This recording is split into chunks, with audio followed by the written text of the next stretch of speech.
In to Studio Day Heffrey, the home of me.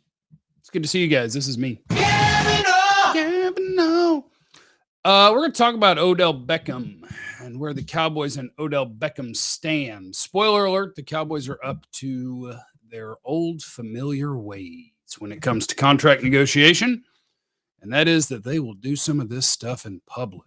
This stuff, by the way, this broadcast here is brought to you by my friends at BetOnline, betonline.ag, where you can go over there and with the promo code BELIEVE, BLEAV, you can get a 50% sign-up bonus on your first deposit. And you can bet on the Cowboys with this 17-point spread or whatever it's up to against Houston. I told my buddy Landry Locker, I think I would take those points. That's a lot of damn points. If you want a team to cover a 20 or 17-point NFL spread, you really have to be up by 25 late in the fourth because you know you get your garbage touchdown. It's a big number. But BetOnline, they got you covered for all the sports. Use the promo code BLEAV, BELIEVE, and they'll get you a 50% sign-up bonus on that first deposit. Okay, got it? Squared away? Great. What's up, everybody? Yeah, hit the like button on the way in. I was waiting for the downbeat to finish on 97.1 The Freak so I could go live because I don't like to go live while they're on the air. Kevin said, Jeff, this sucks, man. I don't know if it sucks. It's just, it's life. Jeff, how are we feeling today? I got a headache from hell. And I got beach volleyball playoffs tonight at 8:30 and 10, which means the last game will end at 11, which means I will get home and in bed by 11:40, which means I'll be asleep by 12:30 to wake up at 5. Tell us what the bleep is an OBJ. That is Odell Beckham Jr. That's what an OBJ is. So where are we with Odell Beckham? Well, Odell Beckham was telling people after he met with the Cowboys that he was feeling good. And he felt like he was going to be a Cowboy. And then Jerry Jones and the team are talking, and they're like, yeah. You got Ed Werder saying the Cowboys have concerns over Odell's physical, that his recovery from the ACL has not progressed enough to ensure he'd be able to play before mid-January. And the possibility exists signing him would have no benefit until the 2023 season, which changes things. Could you still do it? Sure. The Cowboys are a team, though, that, man, when it comes to their young guys, they don't like to block them. So if you could get Odell Beckham and he was going to be ready to play in 2 or 3 weeks, then he would be helping you make a Super Bowl run. And if you needed to pay for him next year and hope for the best after that, that's fine. But if he's not going to be able to help you at all this year and you're signing a guy who you still haven't seen work out at all at the age of 30 after 2 ACLs, and signing him is going to mean that you're also not going to be putting Jalen Tolbert on the field next year either as one of your top 3 wide receivers. That seems kind of outside of the box for the Cowboys. But I also think that Jerry is infatuated with Odell. So could something get done? Sure. Will it be wise? We don't know. Because anybody who is going to be able to contribute to a team and help you go win a Super Bowl or win games down the stretch, what they would do if they could do that is they would go out on the field and run routes for you and show you. If you're not doing that, you're just, I don't want to be accusatory, but if you're looking for a 2 or 3 year deal at big money and just visiting contenders and trying to get a bidding war going, but you aren't at a point in your rehab where you can show them anything, it's kind of called a money grab. And you see if a team is desperate enough to go for it. And so, yeah, if you can't see the dude work out, that is a problem. Formula is in the building. Party at Jeff's. Cowboys don't need OBJ. I'm so proud of Malik Hooker and Damone Clark. Vance, can't lie, Jeff. Last night's scaring me if we face him in the first round. Tampa, yeah, we'll talk about Tampa.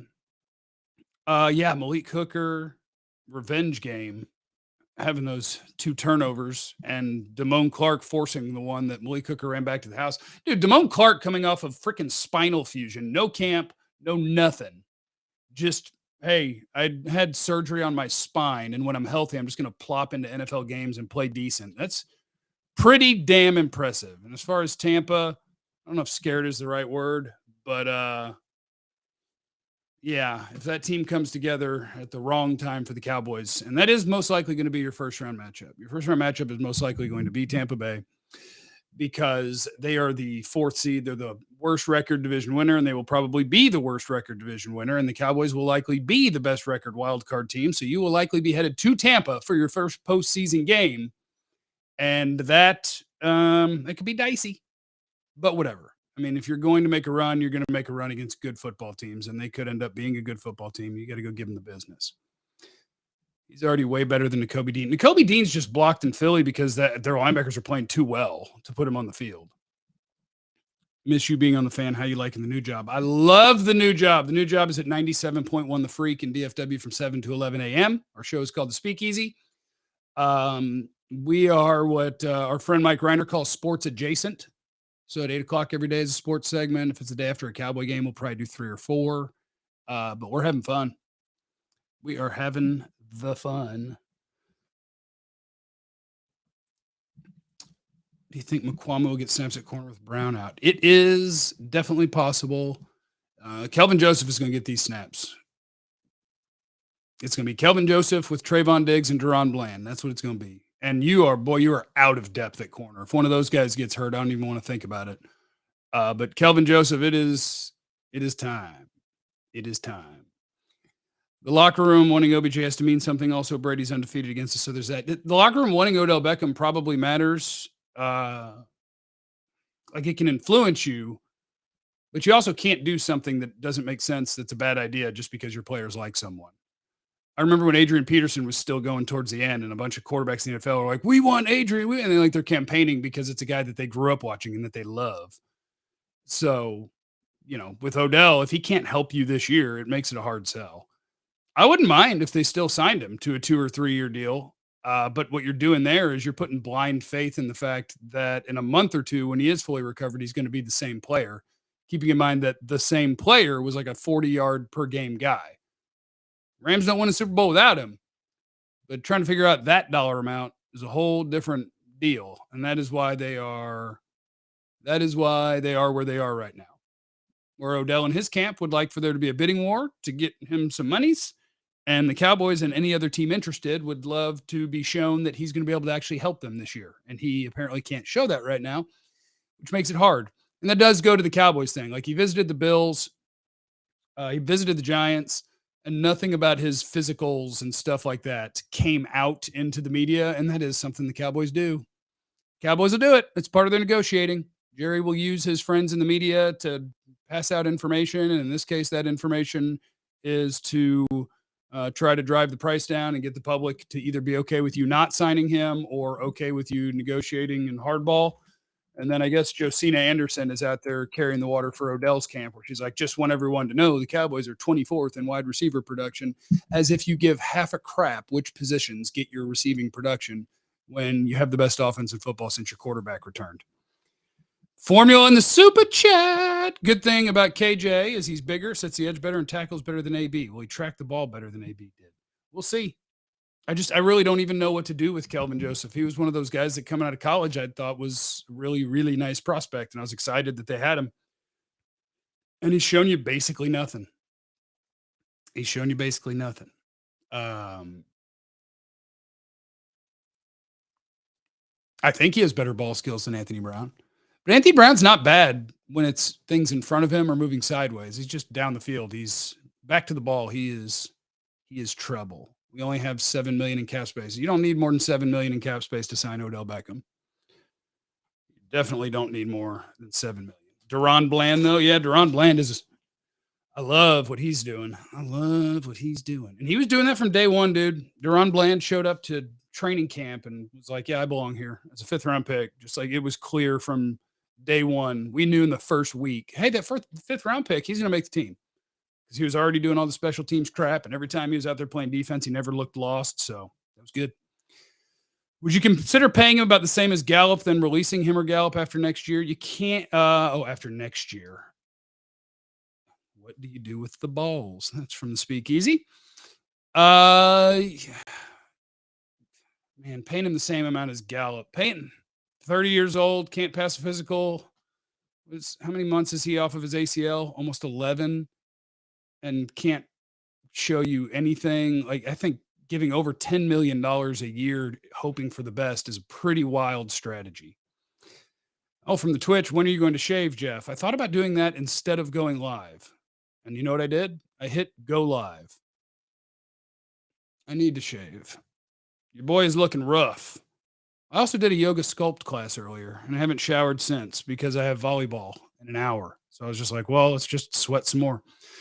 Jeff, remember when you said back in July that Tolbert would be considered for Offensive Rookie of the Year? I don't know if I said that, but I do know that, yes, I expected a third-round wide receiver with basically no competition on the roster to be in the 3 wide receiver sets and have a whole bunch of opportunities, and I apologize for being wrong. I thought that's the way it would go. Been very disappointed in what he has not done. JJ, trade Mike Bassick to the Freak for an 8th-round pick. I'll take it. Bring Mikey. I love me some Mikey. Love it, love it, love it. By the way, if you are a DFW sports radio listener, I would be listening tomorrow, 97.1 The Freak, or on the iHeartRadio app from 3 to 7. Grego will be on with Mike Reiner, Danny Bayless, and Mike Soroy. So the original Hardline and Soroy. So if you're a DFW radio listener from back in the day, I'd imagine you could enjoy that. I will be fascinated to see how that goes. Let me see. What else do we got today? We have anything else today? Or should I go shave? Get ready for volleyball. Looking back now, who would you take at wide receiver in the 3rd? Let me see. 2022 NFL draft. I don't remember what order they went in, dudes. I'm going to take a peek here. Is there a way I can sort this thing by position? Oh, shut NFL.com. Now I remember why I hate your site. Autoplay videos out the ass. Here we go, wide receivers. Let me see. Jalen Tolbert, and after that was David Bell, Danny Gray, Texas Tech man, Romeo Dobbs, Calvin Austin, Khalil Shakir, maybe Khalil Shakir or Romeo Dobbs. I don't know. Not that, where's I going there? Not that we're writing off Jalen Tolbert's career or anything, people. I hate Shady on your boy show. He's awful. Yeah, he's bad. Acho's bad. But my friend is on the show, and I love Dave Hellman, and he deserves everything. So we have to deal with bad take guys doing fake stuff, and then Dave giving real answers, which is what he does. Try to eat some peanuts if you can. All right. They need to unleash Dave and let him school. That would be great. I don't know what else I got today, really, right? Odell is the story. Will they still get this done? I do think part of Jerry Jones is that he gets really excited about the big name stuff and that he's gotten fired up and hopeful about the Odell thing. And then the medical guys are like, Jerry, I don't know that he's going to play this year. He's like, son of a biscuit. Joy Taylor is insightful, among other things. Joy's great, too. I apologize for not mentioning that. Yeah, Joy is awesome. How do we feel about the Rangers? We feel like they got Jacob freaking DeGrom. That's how we feel. I don't think Beckham comes unless he's cheap. I agree with that. Otherwise, you wait for the offseason, and then the offseason teams are going to want to see him work out, too. You just say, hey, we'll see you when you're ready. And when you're ready, you can show me something. And that'd be good. Rodon next. Dude, if the Rangers sign Carlos Rodon also, they're a contender. It may not be done at that point, but they're a contender. Go ahead. Spend all the money. Time to talk draft, Jeff. I found us a big man from Wisconsin for the middle. I appreciate that. Any Mavs concerns? You just got to make shots. I hated them. When they lose their games to bad teams, I hate the Mavericks. And then when they start making shots and they destroy the Suns, you're like, well, who the hell are you, Mavericks? And the answer is all of that. All of that. I want to put money on Purdy-led Niners going further than Cowboys in the playoffs. Who wants in? I'll take that bet. I will take that bet. I lost a bet over the weekend because I was drinking beer, and I bet that TCU, after they lost, wasn't going to be in the top 4. I bet $500 on Twitter like a dumbass with Jacob, my TCU buddy. And I lost, and I paid him. And that's going to pay for his travel, or at least some of it, to the Fiesta Bowl because I'm a dumbass. What do you think about Dak's lack of rushing attempts? I think he can still do it a little bit, and he needs to still do it a little bit. But Dak's really good. That's what, like, that makes it even more deadly. But Dak's really, really good. $100. No, I don't want to bet $100. I'm tired of losing bets. I take it back. I don't want to bet anyone anything ever. Jeff, which player would you sign this offseason? What do I need? I need a corner. They draft, though. I don't think they're going to sign a big free agent. I need a receiver. I need a corner. I need a D tackle. I have to check on my safety contracts between Hooker and Wilson and Curse. Figure that out. We'll do that. When are you going to game on here again? When am I going to game, period? I got the new Call of Duty, and I played it like 3 times. I got 3 wins, but I haven't really been playing. I'm doing other stuff. I'm going to go now. I just wanted to stop by and say hi to you guys. I didn't miss any supers, did I? I hadn't been live in a while. But listen to me on the radio. Tell your friends. Or else. I don't know what or else means. How turned on should we be for the Smith and Smith O-line combo? Very. And I think you're going to see it against Philly. That would be my guess. My guess. You're going to see Tyron at left tackle and Tyler Smith at left guard when they get to Philly. Because they are going to say, we need this, MFer. Let's go get this damn game. Thank you to all of you. Thank you to, obviously, my amazing friends in the Super Chat. You guys are badass. Help me dig out of this Fiesta Bowl ticket hole. It's Peloton fund now. Looks like somebody's going to get to volleyball early. All right, well, then I'm going to go. I love you guys so much, and I mean that. I'm not just saying words. You the best. Thank you for hanging out with me. And please listen from 7 to 11 on 97.1 The Freak. And if you don't, you can still check the iHeartRadio app where you can listen to podcasts of every single segment we've ever done. So you could sort through and just pick the Cowboy segments. But look it up. It's on Spotify too. 90s, try 97.1 The Freak Speakeasy. The Speakeasy. Hell, I don't know. I will activate the Country Boys tomorrow. It'll be done. All right. Because I saw a coyote story. I think, there's a coyote story. That's when I activate the Country Boys, is when there's something that needs to be tracked down. Remember, you have no idea what anybody's going